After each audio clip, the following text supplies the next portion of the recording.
I have just made the link to this again. Anybody that wondered about what happened to the last link, I'm just going to go to the trouble of sharing it with everybody. Copy link. Let's copy it to... Right, hopefully you guys have found me again. Anybody that was...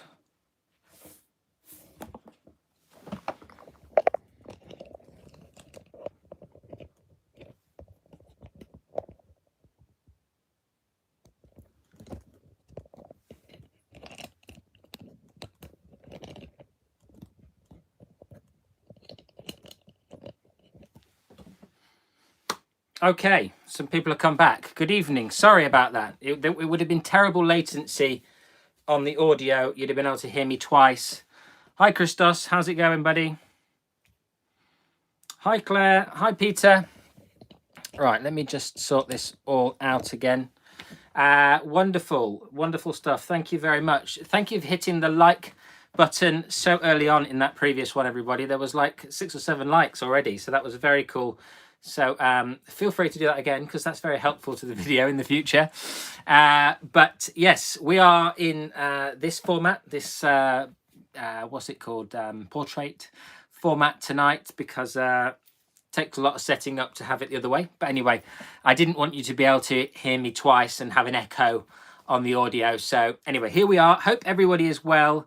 Skinny format. Yes, Claire, that is right. Skinny format. I'm not sure that's doing me any favors though. Wonderful. Hi, Carter. Hi, Claire. Hi, Kerry. How is everybody? Is everybody good? If you are well, then say well in the comments box. I'd love to hear how everybody is.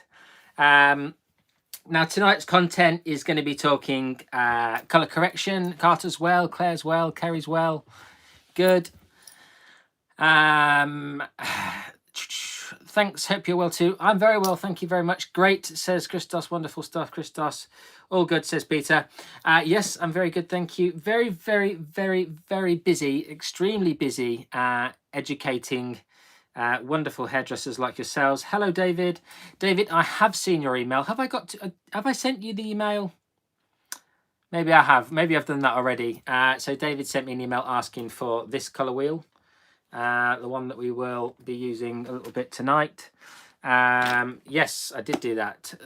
There's so many, you know, bits of messages that I have to process through in a day, a week, that sometimes I forget I've even done things. So yeah, I'm super busy. Thank you very much, guys. Just starting. Hi, Claudia. Hi, Levi. Yeah, just starting obviously the new channel, the Life of Hair, or More the Life of Hair. Just about to post a video for that tomorrow. A review of a very interesting hair tool for anybody that wants to check that out. So got sent it back in March, and you know, got to use it only a few times, and now I've made a review of it, and you know, I've used it enough to get a good gauge of what it's about and who it's for, and you know, does it work. So I kind of like it. Anyway, that gives it away a little bit, but it's an interesting tool in its own format. You know, just check it out, even if it's on that level. So yeah, all good stuff. So tonight we're going to talk color corrections and color correction problems, and things that we can face in the salon. And obviously, you know, there's so many you know, things that happen when we're facing a color correction, things that kind of change on the spot. What's Levi saying? Sorry, I've been on a makeup artist MIA. Can you briefly discuss the differences between the two channels, please? Yeah, of course I can. So the differences between the two channels is the Life of Hair. This channel is dedicated to just hair education, just pure education channel. Tutorials, lives like this one. So we're really going to separate. So I'm going to try and do a live every single Wednesday from now on this channel, The Life of Hair, where you can just bring your questions and we'll read out some of the comments that have been left on the channel. One of the big problems, well, it's a great problem to have, but it's becoming a bigger problem, is getting back to all of the comments that are coming through on The Life of Hair now. It can be 60, 70, 80, 100, 200 in a day. And that gets really, really, you know, if I miss a couple of days of responding to every single message, I'm 200 messages or 175 or 140 messages behind comments on the videos. And it's great because it really helps. So, you know, massively appreciate anybody that leaves a comment. All these things help the algorithm. But I want to do a live on this channel every Wednesday, and then still posting on this channel on Sundays, a more tutorial, a bit like, you know, where either watch somebody else's YouTube video and give you a new perspective, or just a tutorial of my own, dependent on what's happening in the world at that point in time and how much hair I'm actually doing. Because at the moment, obviously, I'm still in lockdown, so actually not doing a lot of hair. I do have a few tutorials in the bag. I'm also planning to, fingers crossed, if everything goes well and all the bits have arrived actually in the last 2 days, I'm planning to do a incompatibility test, strand test, and porosity test video to follow up, which I mentioned the other week, for Sunday. So that would be good. Talking about the 3 different tests you might want to do in a consultation. And then the opposite channel, the More the Life of Hair. Well, it's more about me just sharing with you guys stuff that I enjoy personally. I love hair. I'm passionate about hair. I'm engrossed in hair. Everything I do has something to do with hair in it in some way or another. Good evening. And so, you know, showcasing great Instagram channels, showcasing other educators in the business. Over on there is just on us. So basically aiming for Monday to be a showcase of an Instagram. Wednesdays to be a Wednesday/Thursdays to be a review of a product/tool. And then on Saturdays, we're aiming for kind of just a bit of, I suppose, hair voyeurism, like a sort of MRSA, that's what you get in hospital. ASMR type video where we can I just like watching people do hair. So I watch a lot of videos that have got no sound. You can just hear the people working. They're in the salon, sort of fully immersed. I just really enjoy it, and I just want to share these things with you guys. You don't, you know, you may not enjoy these things, but anyway, I just wanted to have a separate place to share these things with you, because I just didn't feel like that having everything on one channel made much sense. You know, it would feel very confusing. I really want this to be about education, and More the Life of Hair to be about reviews, showcasing, and just a little bit of sort of hair fun, if you will. So hopefully that explains it for you, Levi, and you've got a good understanding of what that's all about there. Tony says, love your live tutorials for Neath and Portalbot LSE. You do for colleges. Thank you. Really inspiring. Wonderful. I'm actually doing another one for Port Talbot. Got it now. Nathan Port Talbot. Got it. Yeah. I was having problems reading that for a minute then. I'm actually meeting Lee and Tony and all the guys from LSE tomorrow to discuss another Lee Stafford Education live that I'm going to be doing for those guys. So that's going to be good. Hi, Jose. Hi, Luke. So tonight we are all talking colour corrections. So don't forget to just fire your questions into the chat box, and yeah, really let's get stuck into colour corrections. Now, before we got into that a little bit, while you guys are thinking of colour corrective issues, toning problems, stuff like that, the main sort of topic I wanted to discuss, and this was inspired by Sunday/Monday. I was live on Monday and I did a video, a Gaitang, review video or whatever, observation video on Sunday. Color removers seems like a big topic. Everyone's really interested in color removers. And Tina, don't worry about being late. There's no such thing as, you haven't missed anything. I've just been waffling. Well, I say waffling. I mean, I've answered a couple of questions so far. So for the virtue of everyone understanding the color correction, processes that maybe I might go through if I'm going to deal with a really dark hair client, because I didn't really talk about it from my perspective per se in that video. So we'll talk about that a little bit. So good. We've got a couple of questions coming through already. Are you keen with 2-component color reducers? Good question. And Carrie says, patchy toners, grabbing too much, not grabbing at all. Great. Good questions, guys. We'll answer those before we move on. 2-component color reducers or decolorizers are generally, obviously, where we mix an alkaline activator, if you will, with a high Frida, an activator with the product. Now, my favorite one is called Rusk. It's a 2-part thing where you have to apply it, leave it on, neutralize it, wash it off, dry it, color over it. Now, decolorizers do specifically, or color removers do specifically only target the unnatural color pigments, generally speaking, unless they're like an Effasaw style color remover. That would be a different cup of tea altogether, and something that is obviously more akin to a bleach. It will lift the natural color. It will change the natural color. And so when you've got like a gel decolorizer that's only going to work on the unnatural hair, what you're going to find is that the product will go into the hair and find the natural pigments and start to dissolve those unnatural pigments, but it will expose undertone. But it personally isn't exposing the undertone. What's exposed to the undertone is the permanent hair color that's gone onto the hair. We are just removing those unnatural pigments that have been replaced.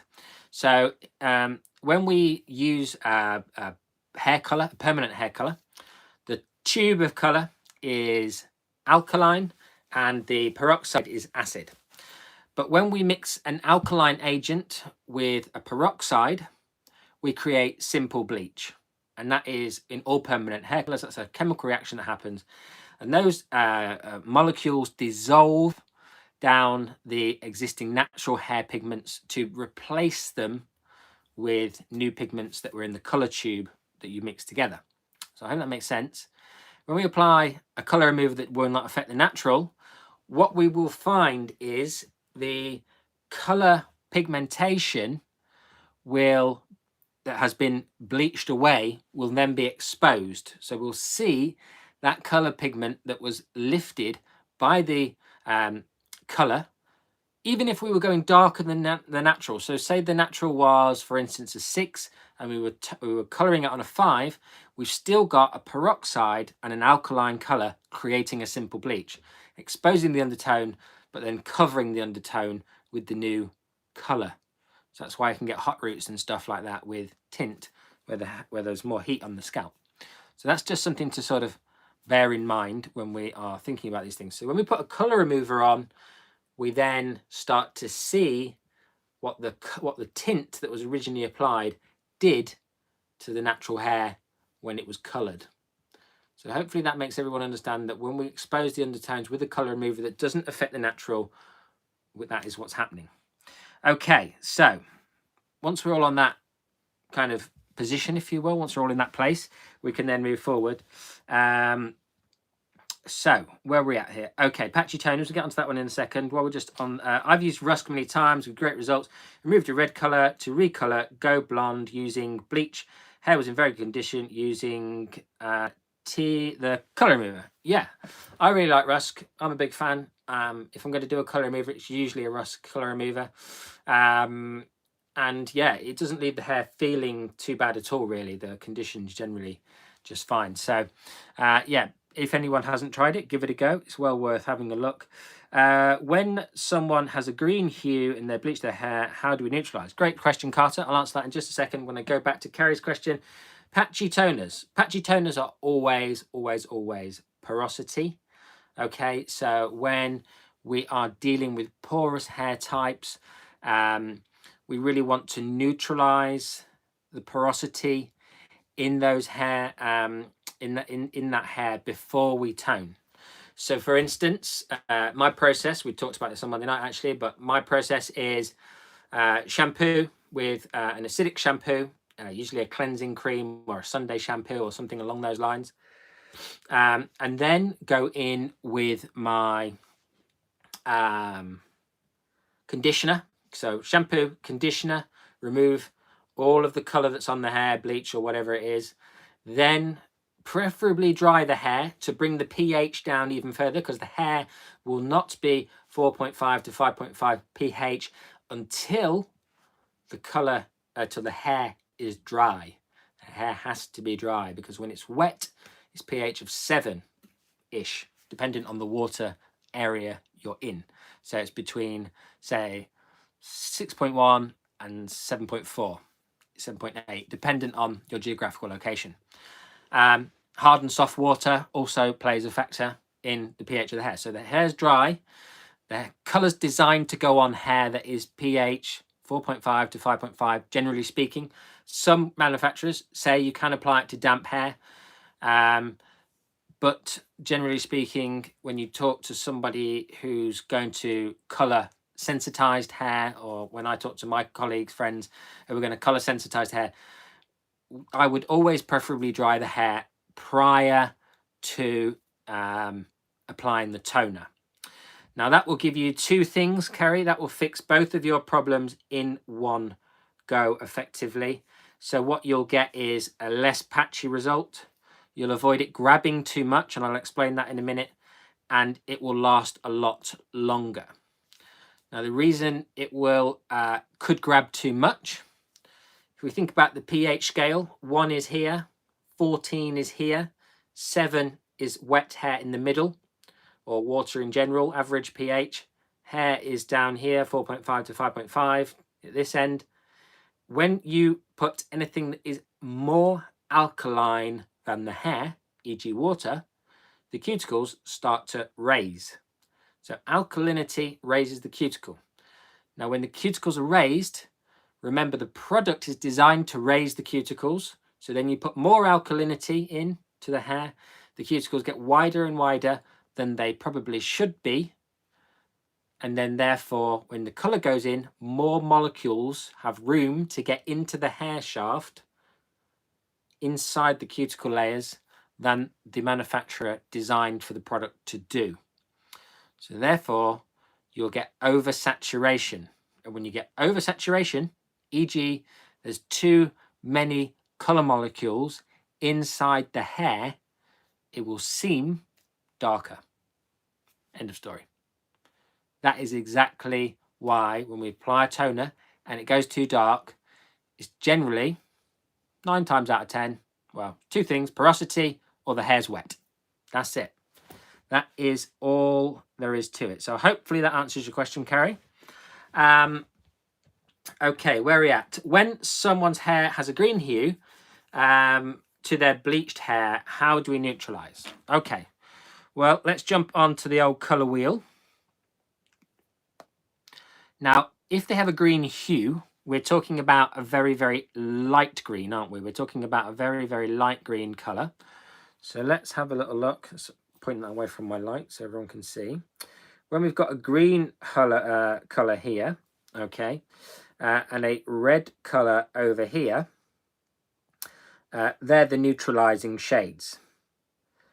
Now, we can turn any shade into a pastel version of itself. So for instance, a pastel red. What's a pastel red, guys? Tell me what a pastel red is. Throw it in the comments box now. What is a pastel red? No prizes for the first one, but the fastest one's the winner. Pink. Yes, Claire. Good job. Pink. Pink, Carter. Good. Pink. Very, very good. Pink. Right, so there we go. So we've got pink. Now we've got variants of pink. We've got like magenta, really bright pink. We've also, nice one, Jasmine. Nice one, Tony. Pink, pink, pink. Lots of pink. Squirrel, elephant, pink, perfect. Hobby Pobus. I don't know how to say that. Pink, yes. Well done, everybody. Pink. Now you can have very, very, very dusty, pale pink, really almost, you know, invisible pink. And then you can have like, you know, fuchsia, you know, bright, hit you in the face like a ton of bricks pink. If there is a green hue in the hair to neutralize, effectively, you just need a very, very, very dusty pink. Now, quite often, the way that I would go about this, if I'm going to do this in the salon, is I would use a direct dye, like a crazy color. I would dilute it to the most palest of pink colors you could imagine. I'd pick a piece of hair out that was definitely got a green hue, and I would do a test strand somewhere I couldn't see it, underneath at the back maybe, and I would see if it neutralized it, if I had enough pink in the hair. Now, I would then obviously talk to the client about the idea, especially if they had some areas that were still really, really blonde. I would obviously talk to the client then about the idea that the hair could go a bit pinky on the blondest areas, but it's generally too time consuming just to pull out, unless there's very obvious pink patches and you can just do them individually. If it's sort of scattered throughout the hair, which it can be, most clients I find would rather have a pink hue than a green hue. Now, if they want no hue at all, this is something that I have experimented with. Obviously, you can use a colour remover to get rid of some of that green hue, but if it's a mineral-based build-up from swimming, from copper pipes, from stuff like that, vitamin C tablets crushed up into water do seem to do the trick. I have seen quite a lot of evidence, but with no actual testing. So I've seen quite a lot of evidence on YouTube and Instagram, people doing these tests with no actual evidence. So whether it's just, I don't know whether they're just doing it for the sake of it, but maybe it could be worth a go. They seem to be leaving it on for a fairly long time, sort of 15 minutes or so. Salmon pink, even lighter than that, and it would depend on the green you were trying to neutralize, Luke. I think if you were neutralizing a very, very strong green, then obviously you would need something, that was pushing that salmon pink. But if it was very, very pale greeny with a, that really slight dingy, then you're gonna have to go even lighter than that. So the way that I would mix it up is I would probably put 40 or 50 grams of like a conditioner in a bowl, a white conditioner, and I would use the end of a tinting comb, dip it in, mix it round, swish it round, and apply one speck at a time till I've kind of got to the point where I think I'm in the right sort of zone. So hopefully that helps you. The sort of the penultimate thought with that is that really, generally speaking, I find the clients are want the most conditioning route, and therefore the color removers and all those kind of things, or the fastest route to the end goal. I think that's probably the quickest and the easiest way to get there. Hi again. No worries, Luke. Don't say hi again. You just keep firing the questions at me, Luke. Go for it.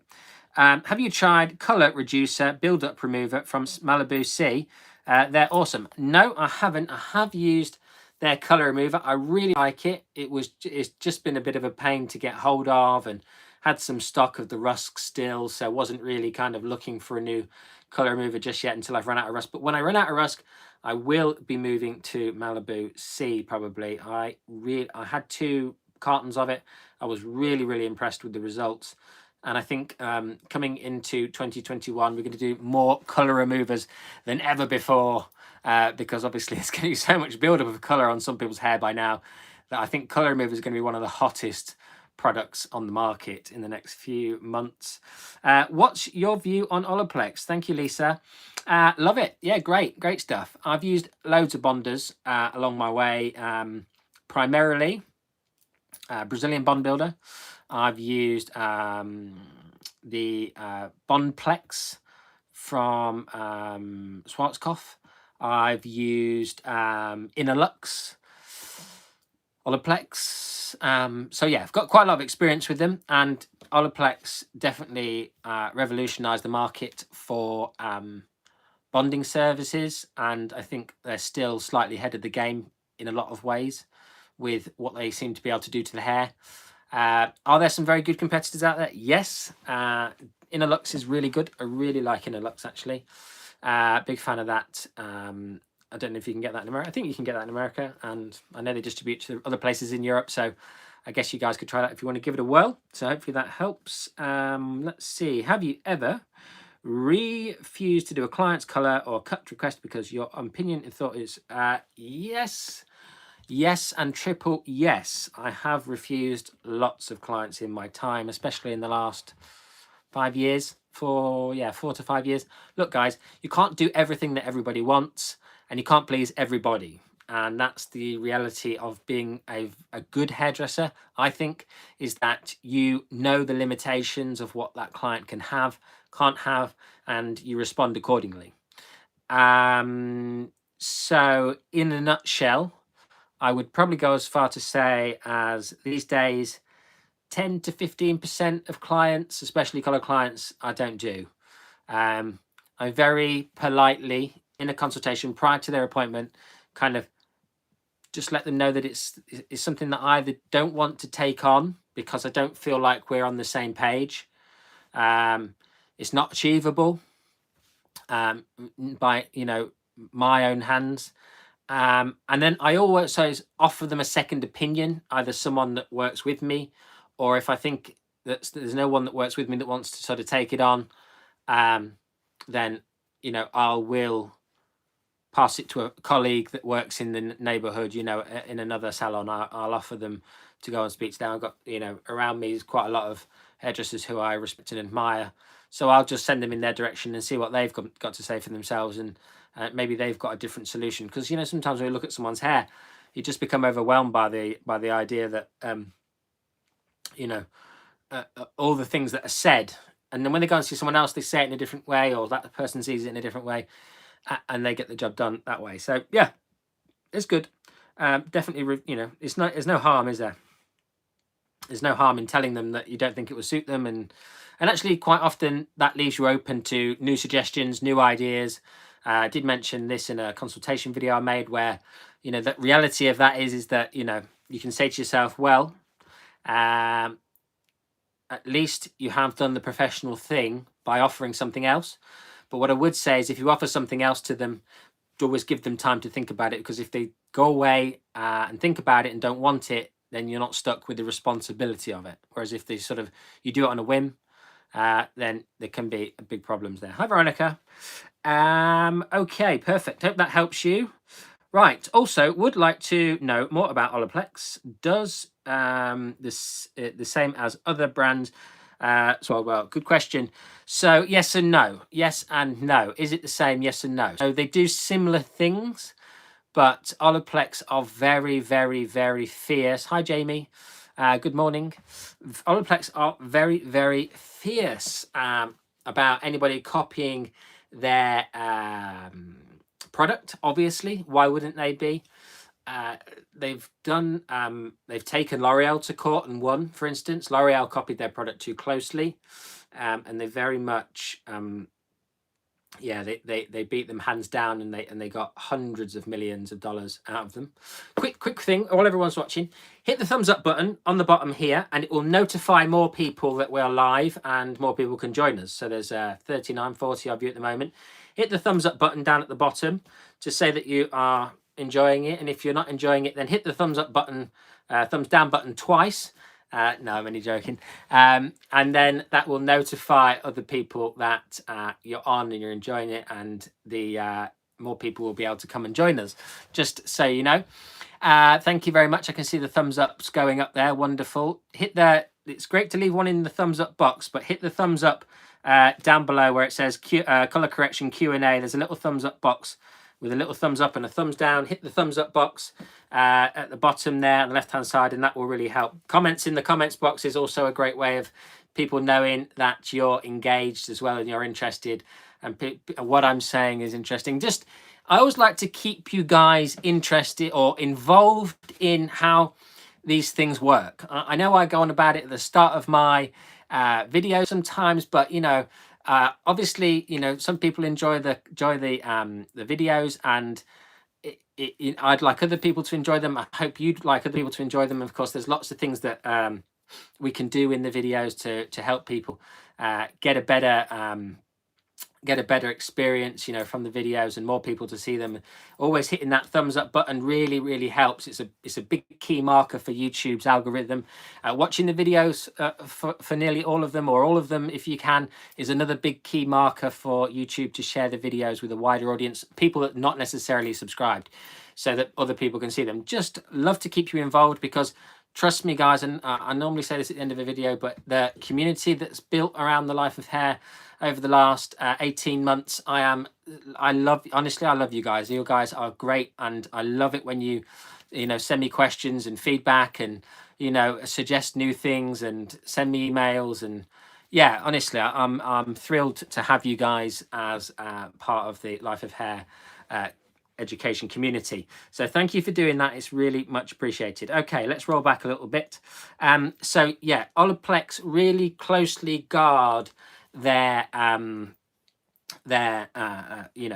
recipe, if you like. Now, pH bonder, Redken copied it too closely. Well, L'Oreal as a whole copied it too closely. So that was Smart Bond, pH Bonder, all that lot, Matrix just got mullered, absolutely fried by the court case. Massive, massive hit in terms of finances. So are they comparable? They're similar. Let me talk to you a tiny little bit. I'm going to make a video on this, so I won't. I've already made a video about this actually, but never sort of released it because I won't go into it why. It's too long-winded to tell you why, but I will release it one day. Yeah, I'm sure I won't make many friends with it, but it doesn't matter.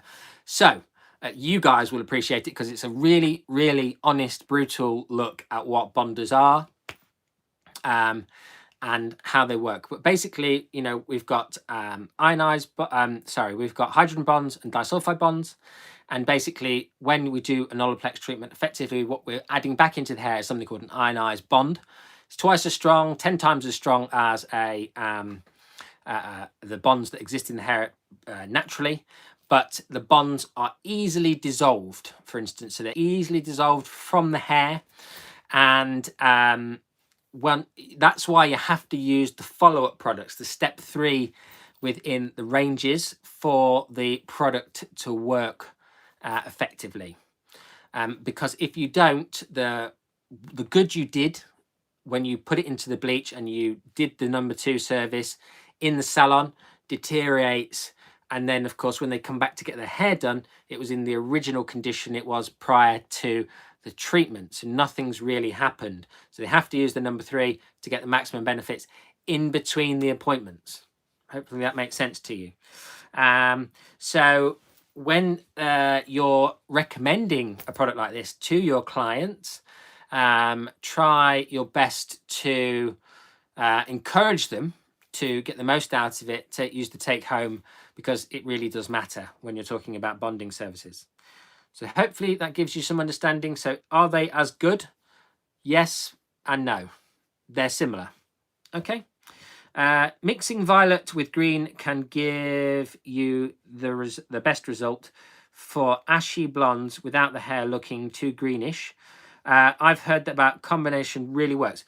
Claudia, yeah, well, effectively, when you mixed yellow and blue, what do you get? When you mix yellow and blue, what do you get? Drop it in the comments box now. And when you mix these 2 colours, which I won't say because I'll let everybody answer. When you mix these 2 colours, there we go, Carter. Good work. Green, green, green. Nice one, guys. Perfect. So when you mix green, yellow and blue, you get green. But if we think about what purple is made up of, purple is made up of blue and red. And good work, guys. Lovely job. So purple is made up of blue and red, and the hair is generally yellow because when we bleached it, it will be some form of yellow, whether it be the palest yellow or a darker yellow. And then when we put that blue color onto the hair, it will go green. That's why if we just put like a 0.1 or an ash shade on to freshly bleached hair without any red or violet in there, we are automatically going to get ourselves a dingy, dark, sludgy color.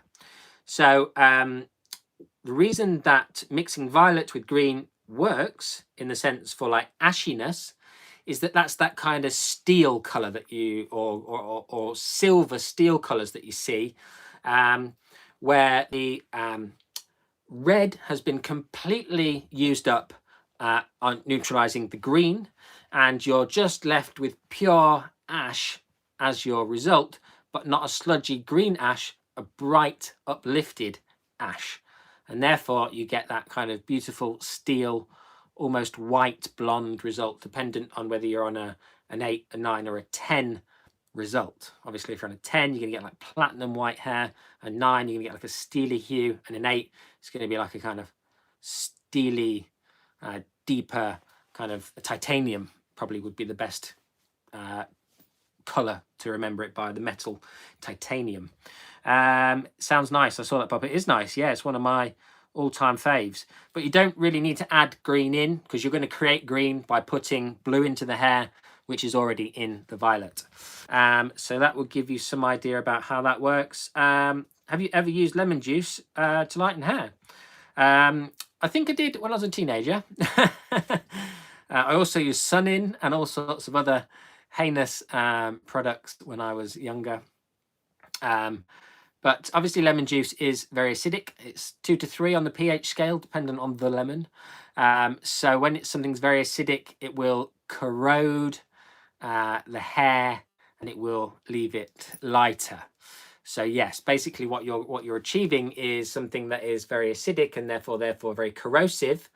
Therefore it will corrode down some of the color and therefore leave you with a lighter hair with a warm hue. So yeah, I have done it when I was young, but not recently. What is the lightening spray available? They have pure. What is in the lightening sprays available? They have pure HO2. H2O2. H2O2, which in this question here from Carter. H2O2. Tell me in the comments box now. If you know what H2O2 is, write it in the comments box now. And if you don't know what it is, just put no. Big no, capital NO. H2O2, what is it? Chemical called other than H2O2. Give you a few seconds to write that one down. If you don't know, just give us a big no. Levi, no. Megan, no. Oh, what we got here? Hydrogen peroxide. Couple of hydrogen peroxide question mark. Yes, guys. Hydrogen peroxide. It is oxy. Good, Peter. Yes. So it's oxygen. It's double oxygen hydrogen, basically, which is hydrogen peroxide. So it's water with more oxygen, effectively. Well done for those of you new, and nice and enlightening for those of you who didn't. I put it in Spanish, my bad. Claudia, put it in whatever language you like as long as you put it. And so, yeah, well done for you guys that knew, and a bit of enlightenment for you guys that weren't sure or didn't know. But yes, so pure oxy. So basically, generally speaking, the power is in the alkaline product. Okay, the power is in the alkaline product. So the alkaline products are stuff like bleach, stuff like hair tint, and of course that creates a corrosive when it's mixed with a peroxide. That creates a corrosive simple bleach and it dissolves down, or it just creates pure bleach when it's bleach powder like that I just brought over. It creates like a pure bleach and it corrodes down the natural color.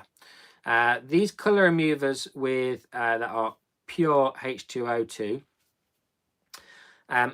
they obviously are mixed with something else in there to create either a very acidic, say 2 on the alkalinity scale, or something that is mixed with to make them alkaline, that will start to break down any color pigments in the hair and therefore lighten the hair via sprays. Now they usually use salt to activate with the H2O2. So sodiums are also corrosive, as I'm sure everybody's aware. If you live near the sea like I do, and you leave anything that is steel outside for any length of time, even if it's made of titanium, you'll start to get rust built up on it, and that is the salt. So peroxide and salt create quite an aggressive chemical reaction. It creates a lot of heat. So a lot of these lightning sprays are basically hydrogen peroxide, pure hydrogen peroxide, and sodiums, just so everybody knows. So that's where the metallic salt thing comes in, and that's why when you mix it with another peroxide, you can get a very aggressive chemical reaction that melts the hair, that gets very hot. So that's just something to bear in mind, guys. Elsa Bondplex, never had that one.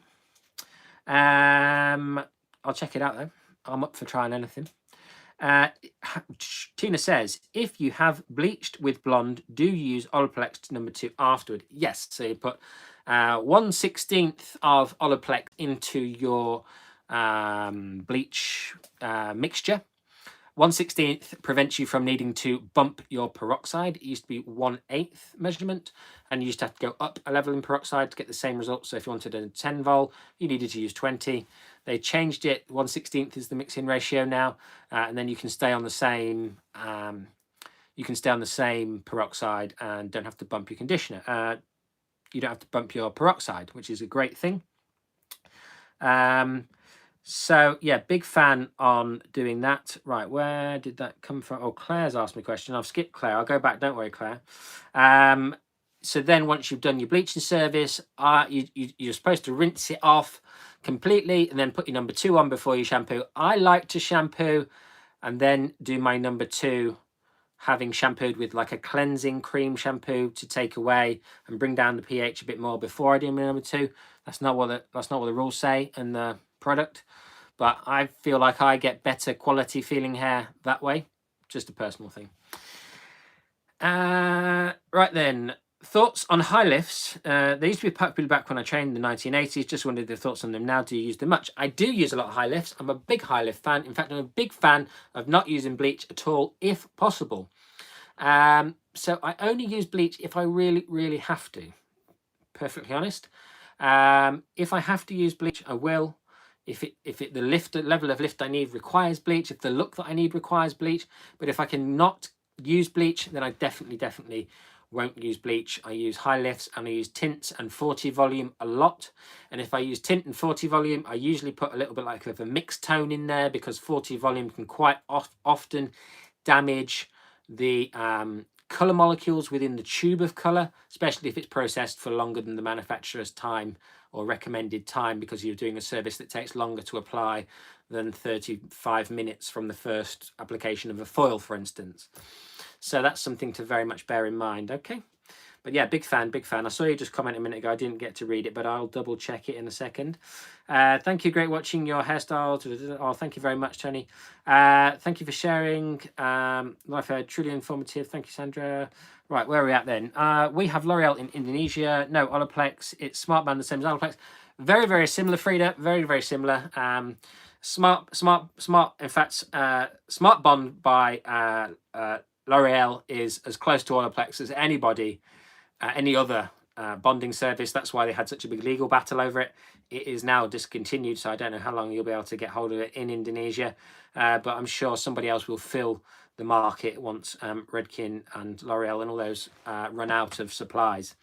Lisa says, I think I heard you say use rust color remover. I use Eliminate, love it. That's Joico, isn't it? Eliminate.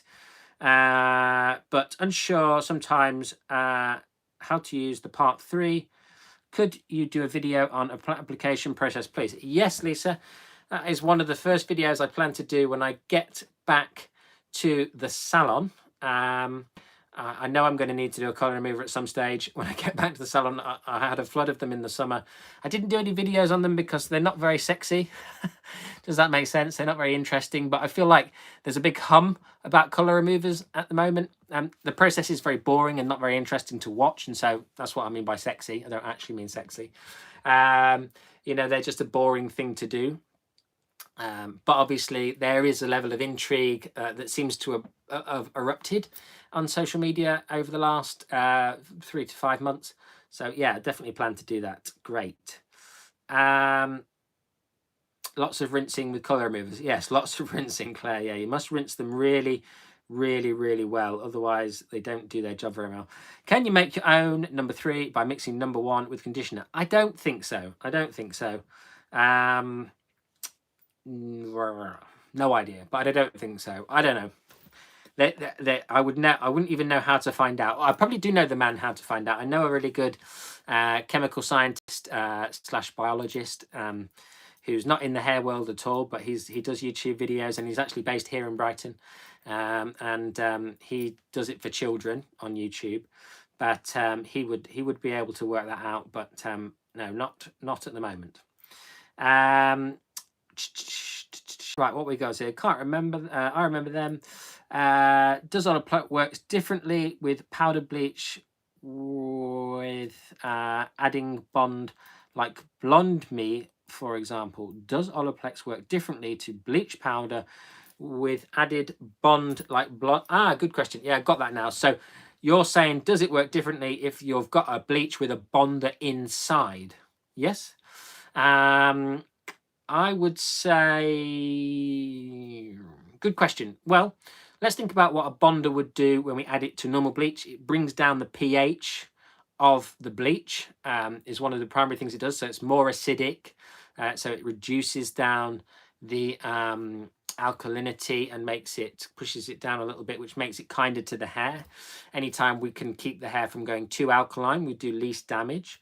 That's like a bit like leaving it on longer than the manufacturer recommends. Remember, it's a corrosive product, so if we leave it on for a very long time, it just continues to corrode the natural color molecules and the structure of the hair at the same time. That's why low and slow can sometimes not be very good for the health of the hair. So does it work differently? It's a really good question, and it's one that I haven't got a straight answer for. I'd imagine it does work differently because obviously if it's already got a bonder inside, I'm imagining that the pH is already lowered by the bonder additive. Is there any benefit at that point? Well, what I will say, Flash Lift with bonder inside, I just did a review of this product over on my new channel.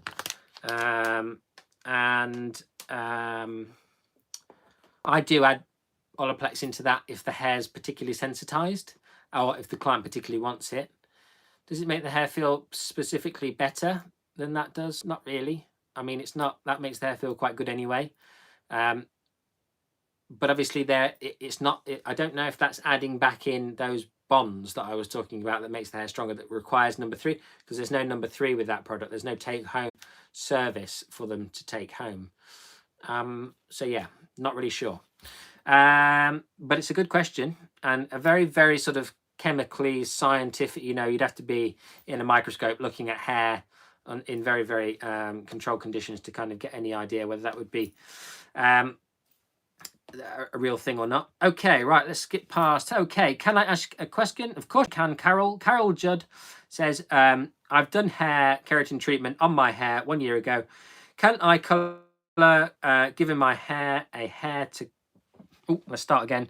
Carol Judd says, can I ask a question? Of course you can, Carol.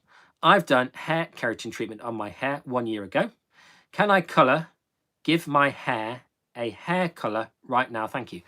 Yes, you can color directly after a keratin, should you so wish. But whenever you do color after a keratin, you reduce the longevity of the keratin and therefore create a weakened effect of the keratin treatment. You can color prior to having a keratin done, but the keratin will probably pull out some of the color. So especially if you've done a very light pale toner, it will remove some of that toner, and keratin can make blonde hair look yellow by nature. So there's something to always bear in mind. Hopefully that helps you.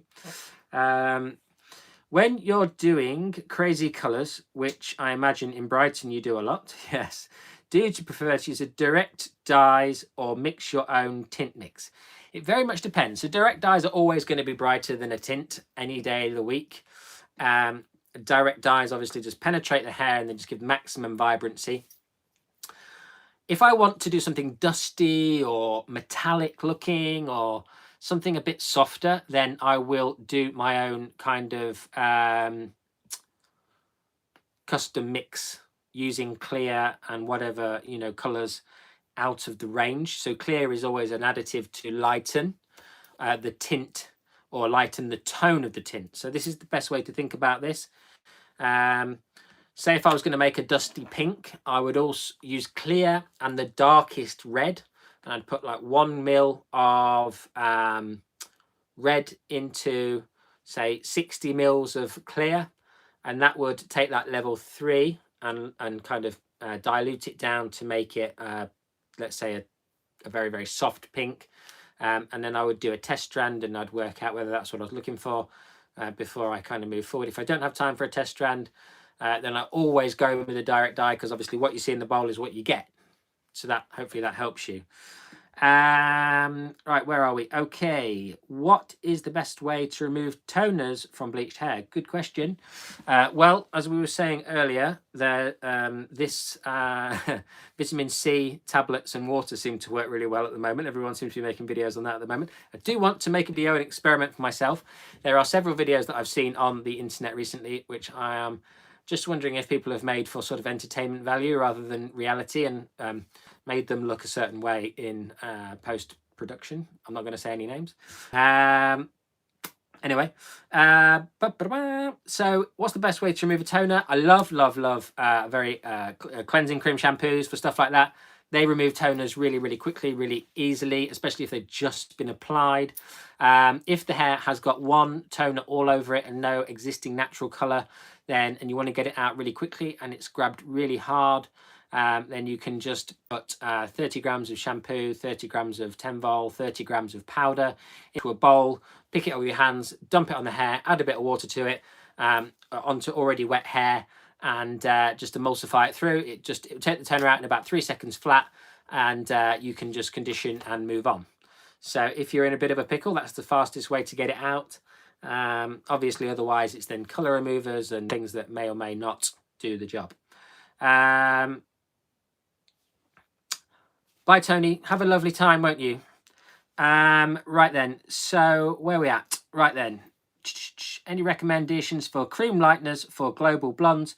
I've used Blonde Me and Guy Tang. Great, good question. Yes, I've used Blonde Me and Guy Tang. I really like Blonde Glam or Platinum as well from L'Oreal or Redken, which are basically the same thing. So whichever one you can get hold of. You have to use the dedicated developer with both of those, a bit like you do with Blonde Me, well, obviously Guy Tang. I mean, it is quite important to use dedicated developers anyway, I think, because they're always slightly different in pH to specifically to bring down the alkalinity of the color that they've been made for. Something to bear in mind when you're kind of deciding what color to use. Haven't other cream lighteners. Let me think what else I've used along the way. Can't think of any of the cream lighteners that I've used up to now, but yeah, been more than happy with. Actually, I really like Blonde Me. I like the Blonde Me freehand as well. Okay, let's move on.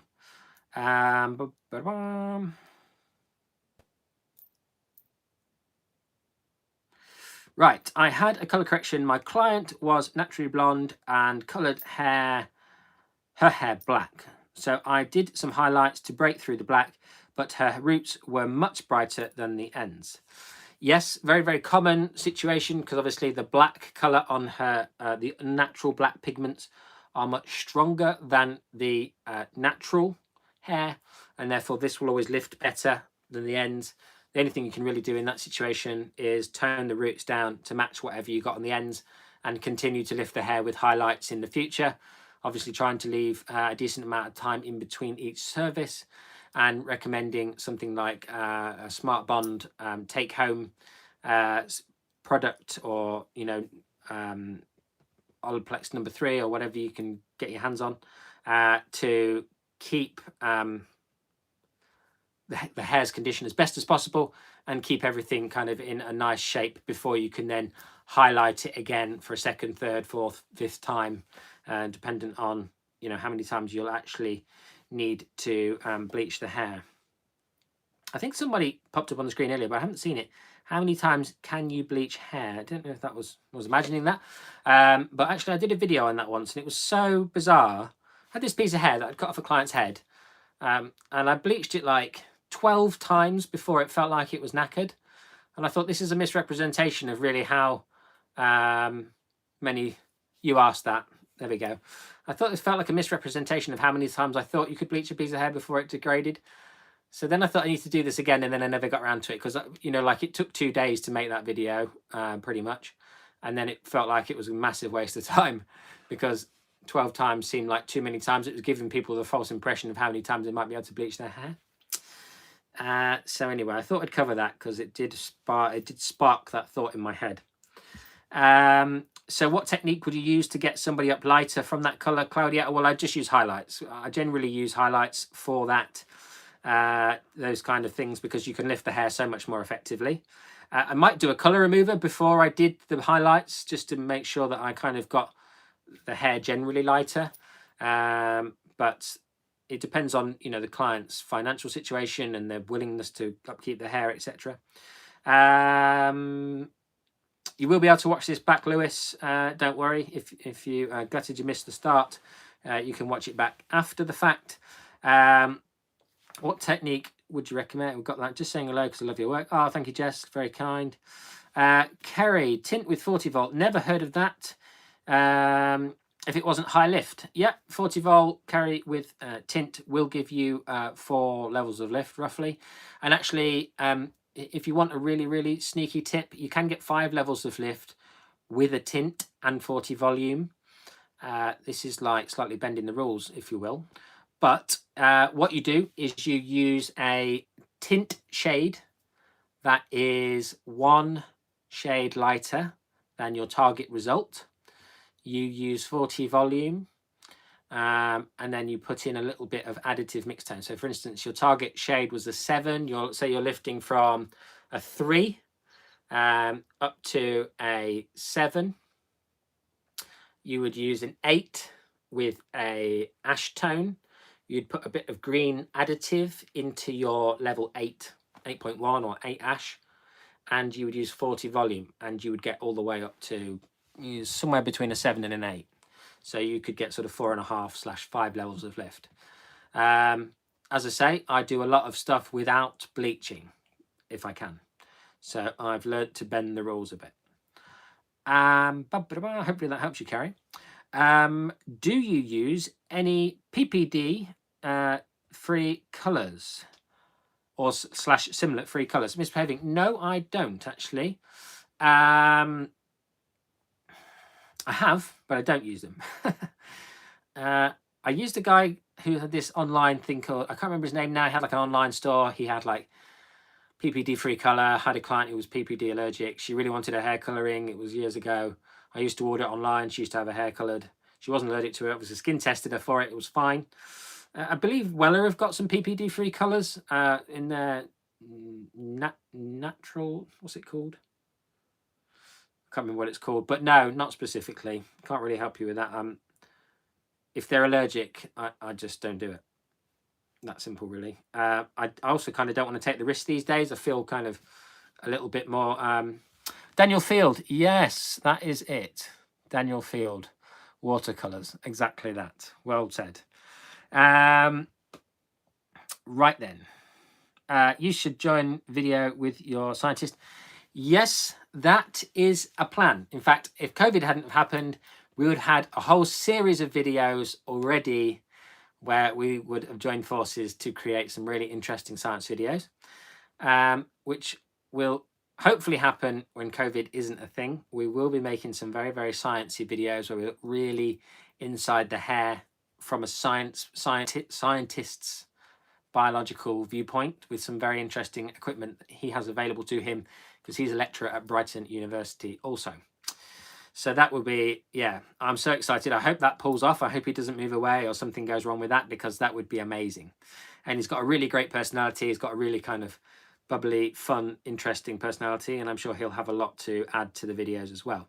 Can you give us more details about the use of mixed tones combined with high lifts? Okay, so I don't use mixed tones in high lifts with high lifts because they just don't work very well. The high lift colors are too alkaline and they tend to damage the additives. I only use additives or mixed tones into tints, and a great mixing ratio, a great place to start with mixing tones into, or a mixed tone, a green, a red, a blue, whatever you're mixing in, will be going in with about 1/8 of your mixing ratio. So if you had 80 grams of color, 1/8 would be 10 grams of the total of the mix. So you'd have like 70 grams of your target shade plus 10 grams of your mixed tone. If you had 40 grams of color, for instance, you'd have 5 grams of your mixed tone added into 35 grams of your target shade. So that's quite useful to know. But yeah, that's the best way to go about that, to experiment with mixed tones. Use 1/8 to start with. You can up the ratios in a lot of cases. You just have to learn what your brand does to your colours particularly. Thank you for that question, Christos. Kelly Blake. Hi, I've been able to catch up live for a while. Good evening. Hello, Kelly. Monique, right then, have you ever been asked to lighten human hair wig? Yes, I have. I used to do quite a bit of wig work back in the day when I lived in London. I was a big wig fan back then. Not that I'm not a big wig fan now specifically, but yeah, I always find it a bit scary, you know, like, it depends on what the wig's used for, I suppose. You know, if it's a sort of fun, then great. But if it's not for fun, if it's someone's got no hair or whatever, I'm always like, oh god. But I do a bit of wig work. Yeah, I have bleached a real hair wig. You can just treat it like real hair effectively in a lot of ways. It doesn't seem to behave that different. Right, so cool. Right, what have we got here? Thank you for your question, Monique.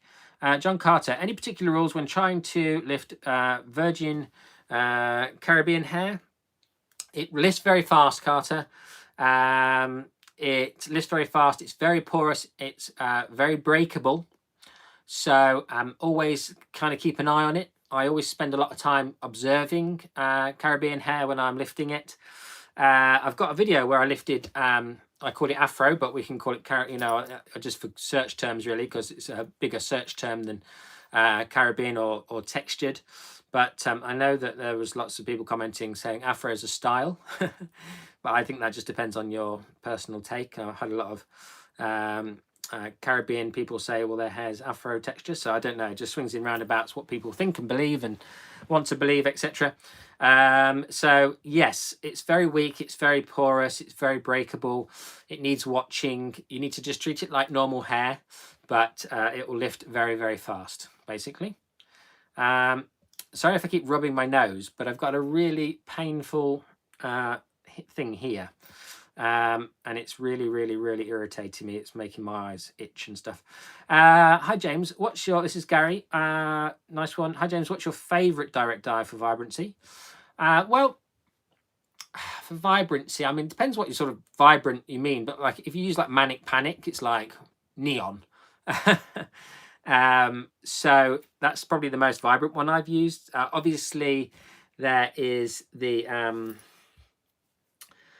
what are those guys called? L'Oreal have just bought them out. Can't think of their name. Doesn't matter. They've got some very vibrant colours in their range. I just use either Crazy Colour, generally speaking, or use Redken City Beats, or sometimes I use Alphanage. Just a mixture, really. I don't think anyone's particularly brighter than the other. Some you can make whatever you like with direct dyes. That's the beauty of them. You can make them as bright as you like. So if you think about it, if you want a brighter blue, so if you had blue and you wanted it to be brighter, so you wanted to make it kind of a bit more poppy, drop in the comments box now. If you had blue and you wanted it to be brighter, what could you add to it? What could you add to blue to make it brighter? Whilst you're doing that, I'll read the next question. Vitamin C can make the hair feel dreadful. Never tried it. Don't know the difference. Yeah, maybe it can. Would love to know. Definitely want to give it a go. Don't have anyone's hair white. Well, white will make it lighter, but not brighter. So that's a good one.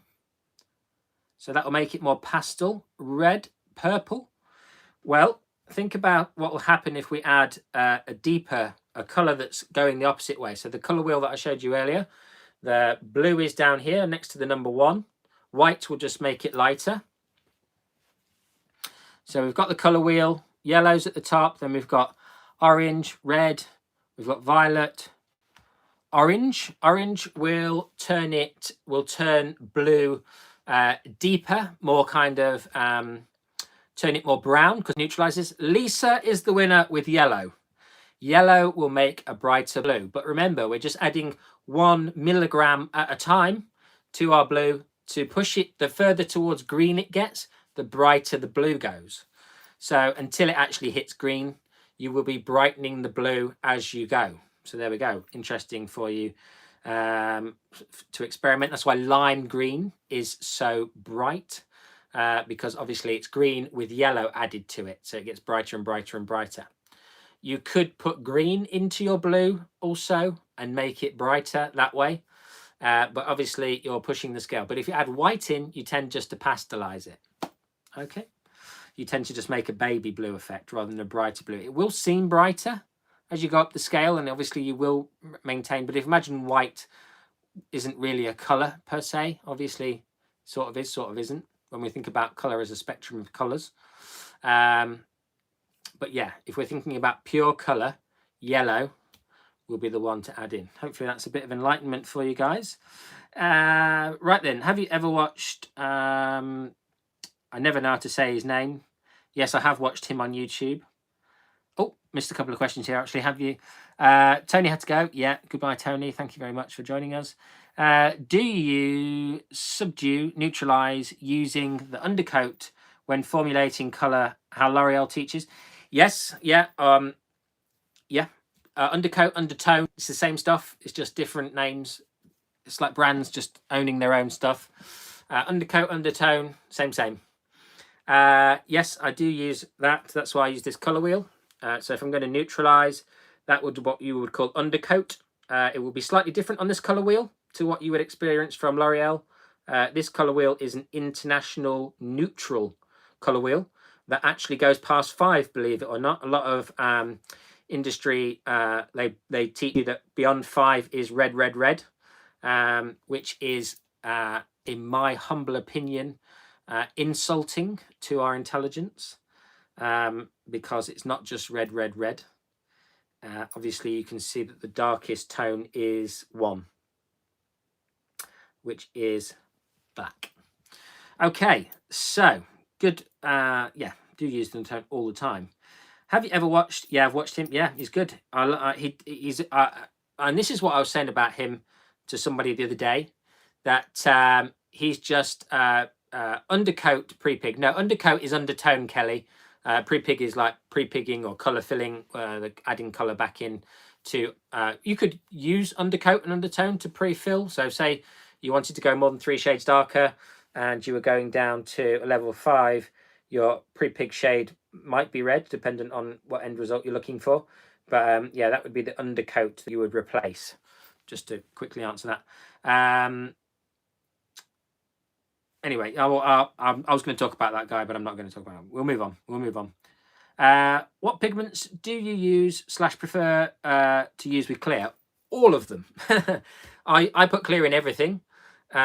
If I want to kind of manipulate the tonal value of it, if I don't want it to be quite so strong, I'll put a bit of clear in it.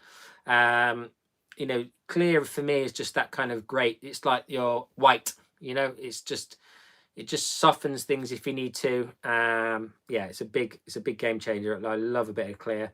So I put clear in everything, Levi. Right. Oh yes, Lisa says, what makes a true caramel / beige tone? Would you mix RV plus G? Thanks. So beige is a different kettle of fish to caramel, but I'll explain why exactly. So, I don't know, I did a little head wobble there. Beige is gold plus violet. So beige is gold plus violet. And caramel is violet plus orange. So if you wanted to create like a subtle caramel shade, you would use a stronger violet than the orange. So that would give you like a cooler caramel shade. If you wanted a more orangey caramel, you would use a stronger copper and a weaker violet. Hopefully that helps you understand how that would work. And so with beige, it's exactly the same. If you want a warm beige, you just have less violet. If you want a cool beige, you need more violet. Right then, good, thank you. Great questions, by the way, tonight, guys. Absolutely loving the questions. What pigments do you use / prefer? Oh, yeah, I've already answered that one. I don't know why I got so far ahead of myself. Do you have a question? I just want to say hi from Pennsylvania. Thank you very much. Are bleach and high lift colours equally as damaging? No, because they're not as alkaline as one another, but you will get just as much damage from an alkaline hair colour if you leave it on, a less alkaline hair colour if you leave it on a longer amount of time than you do. So for instance, bleach is about 11, 12 in alkalinity. High lift tints tend to be around 10. If you left a high lift tint on for 45 minutes, it would be more damaging than leaving bleach on for 30. Always the same, because they're corrosive products, for instance. Right then, where are we at now? Right then. Love that bit of info. Thanks. You're very welcome, Carrie. Glad you enjoyed that one. Daniel Fields. Yes, it was Daniel Fields. The colour. Have you ever used La Rich Directions dye? I think it's great. I haven't, Lisa. Never even heard of it. I'll take a picture. I'll check it out. Right, let me see what else we've got here. Photo, perfect. Right, what we got here. Claire, really love this live. Thank you very much for doing this, James. You're very welcome. Going to be here every Wednesday, hopefully. With unless things go a bit weird. Right, what we got here. PPD. Oh, PPD by Weller. Oh, EOS. Okay, yeah, got it, Gary. Yeah, EOS by Weller is PPD free. Fantastic. Thank you very much for that information. I did not know that. Wonderful. I knew they had a PPD free colour, but I couldn't remember the name of it. I couldn't remember the name at all. Do you prefer Raking Shades EQ to Paul Mitchell Demi? Good question. I've used both. I used Paul Mitchell. In fact, they sent me some. Paul Mitchell sent me some colours last year to try. I like them, but do I prefer them? Would I change? No. Are they very good? Yes. There's just kind of no need for me to change specifically. But they're very good, and I do like them. So would I use them? Yes. But would I replace them for Shades EQ? No. Can you tell us all... Right then, Claire says, can you let us all know before you go all the YouTube channels you have so we can subscribe? Maybe just me, I'm the only one only subscribed on this list, on my subscription list. Sorry, Claire, I'm going mad here. Let me read this again. James, can you let us all know before you go all the YouTube channels you have so we can go and subscribe, or maybe just me as I only have this one on my list? Okay, I can tell you now, it's just for everybody's interest. There is The Life of Hair, which you're currently on, and then there is More The Life of Hair. There's only two. At the moment, maybe there'll be more in the future. No, I don't think there will be. But I am going to start a podcast, though. Very exciting stuff. I don't know if anybody's heard of this new app, Clubhouse. But it's like a sort of auditory-only social media platform. I don't know how long it'll last as a thing. But on a Sunday, I do a talk on there with two friends of mine who are fellow educators. And we talk all things hair education and being a hair educator. And how to be a better hair educator and how to share information effectively. And we're going to record it and turn it into a podcast, and we have a podcast show as well. So I'll let you know when that happens. So you might want to listen to it into that, because the thing about Clubhouse is once it's happened, and you can't listen back to it at any other time. And there's some really great information. Even if you're not an educator, there's some really great information on there. How do I charge a client for color correction, Claudia? I would always charge per time, Claudia. So work out, what you want your hourly rate to be. This is a very long-winded. I can't answer this perfectly, Claudia. I'll give you that now. But work out how much you want to charge per hour, Claudia. So, for instance, if you want to, let's say you want to earn $100 a day, for instance, and you work 5 hours a day, just these are plucking these out of thin air, you're going to need to charge $20 an hour. So you would have to say to your client, I'm going to charge you $20 per hour for the labor, for my physical time. And then you need to work out how much it costs in products, and then add a little bit on for kind of water and electricity. And then that's your kind of end quotation. So if you asked a builder to give you a quote to build a house or an extension, they would work out the material costs, and they would work out their time, labor costs. and they would charge you accordingly. So why we don't do any differently, I'm not entirely sure. I tend to work mine out in a very similar fashion.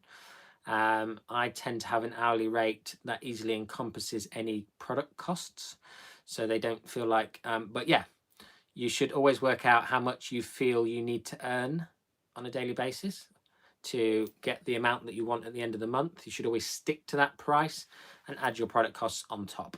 Hopefully that helps. Do you have a good formula for hair extensions that go orange in the pool? Good question. That will be the bleach in the water, the chemicals in the water, bleaching out the toner probably, Kerry. So there's probably not a huge amount you can do to that. All you can do is make sure the hair is soaking wet prior to them getting in the water, because that will really ensure that the hair, because the hair's hygroscopic, so it's like a sponge. It will absorb all the moisture that you put into it. So it's really, really kind of important that you, with something that's hygroscopic, if you don't want it to absorb what you're about to put it in, e.g. the chlorine chemicals that are in swimming pools, that you get it soaking wet, or you spray conditioner onto it first to give it a bit of a barrier. But if someone's going to swim regularly, it is going to affect the colour of their hair, unfortunately. There's not a lot you can do to that happening, unfortunately. Okay, let's keep reading.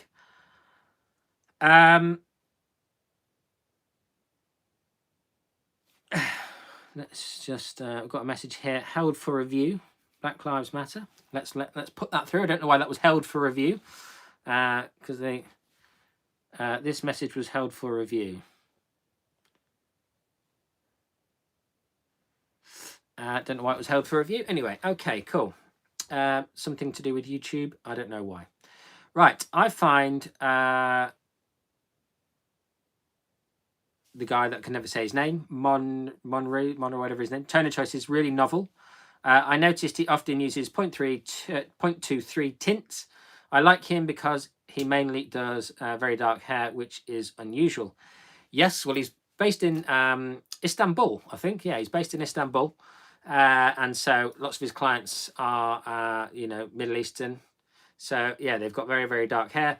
0.23 is the 0.3. So 2 is violet. The 0.3 is a bit of gold, and that keeps everything a bit brighter. So if you're worried about your colour going dingy and sludgy when you're using a toner on blonde hair, always add a bit of gold into the mix, and that will prevent that hair from going green and sludgy, and you'll get a much brighter end result with, or ashy end result without the sludginess that you can get when you kind of mix the blue and the green and the blue and yellow and it goes green. Right then, they're crazy colours. Don't know which one that was to Lisa. Have you ever had blue direct dye that you cannot remove? Yes. Blue is incredibly stubborn, Lisa. It's just one of those molecules. It's very, very dense. It can penetrate the hair quite deeply. It can sit in the cortex, and you just can't get rid of it.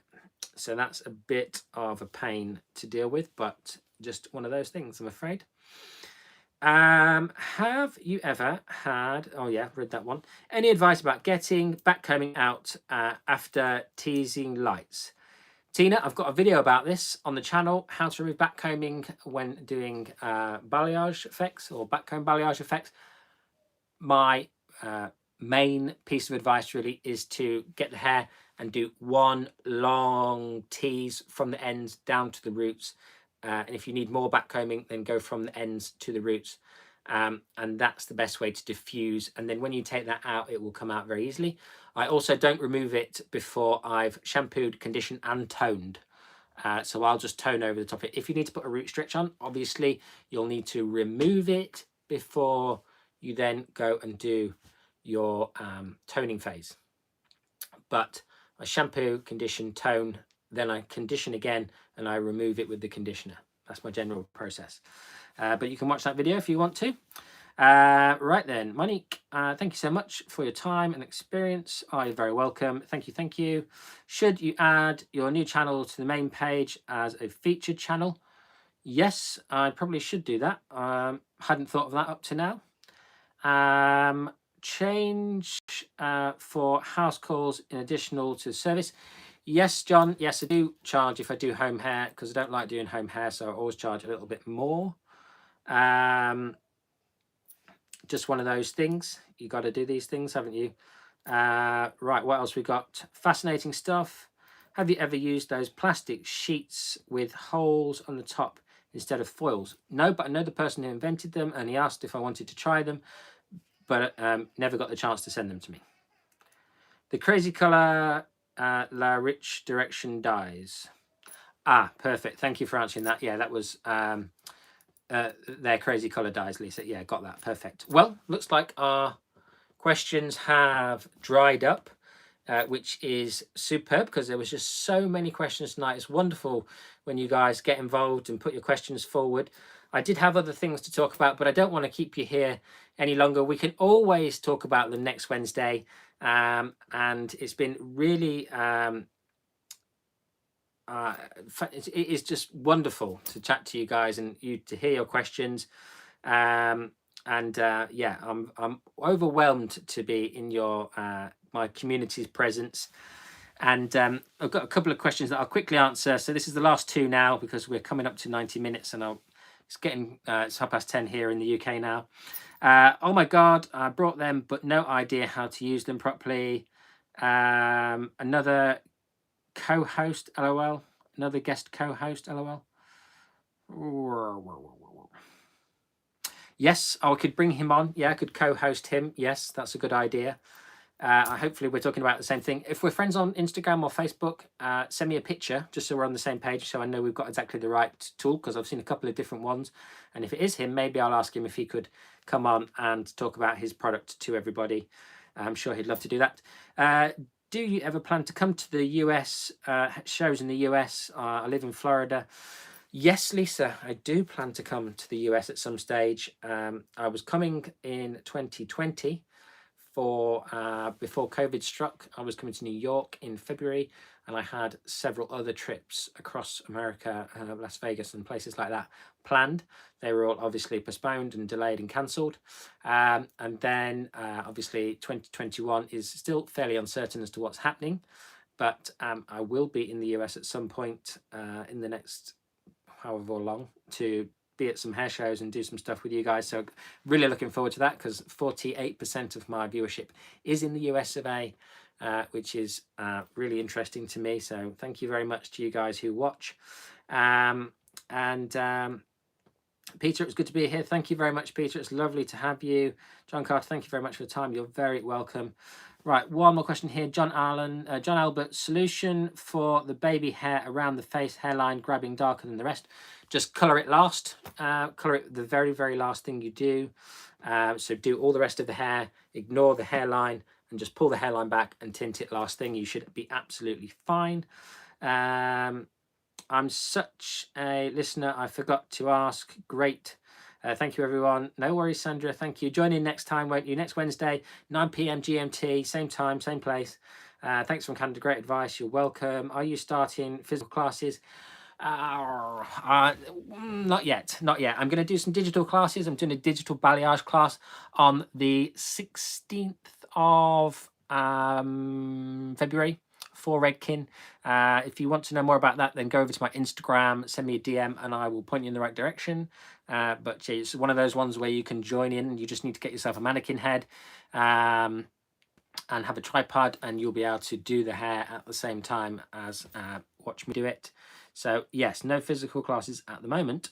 Thank you for fantastic. Oh, you're very welcome, guys. Thank you for all your thanks. It's really, really lovely to see that you appreciate the time, but I equally appreciate you guys. So thank you very much. And if you haven't just done this one last favor for me before you go, thumbs up button at the bottom down below where it says color correction Q&A. Hit that before you go, and that will do the video a great world of good. It's same with all YouTube videos. So don't just do it for me. Do support all creators that you come across. I'm not saying this necessarily for my benefit wholeheartedly. Please just anybody's video that you watch that you even enjoy a little bit does them a huge, that does their channel the world of good for you just to hit that thumbs up button, and it's a very, very small thing to do for them. So please go ahead and do that. Thank you guys. as I say, I always appreciate your time, effort, and energy for sitting here listening and engaging your brain to learn with me. Thanks a lot, guys. See you in the next one.